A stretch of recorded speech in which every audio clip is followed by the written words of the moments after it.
ای خدا چی خستم. یه زنگ بزنم داش عبدالله ببینم چی میگه. میای بریم بیرون شما آمودم. الو عبدالله. الو سلام محمد، خوبی؟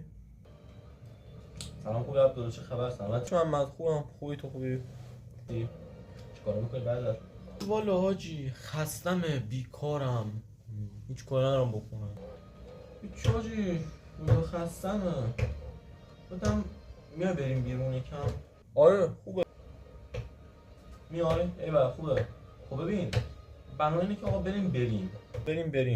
خب کجا بریم؟ آره دیگه بریم. خب کجا بریم؟ نه چیز بریم. نه دیگه کجا بریم؟ میگی بریم. خب کجا بریم؟ نه نگاه کن بریم. میریم. اسکل بگو کجا بریم؟ نه نگاه کن بریم. اوکی بریم. اوکی میریم. ولی خب کجا بریم؟ اولاغ بگم بریم. منطقه بریم تو منطقه 4.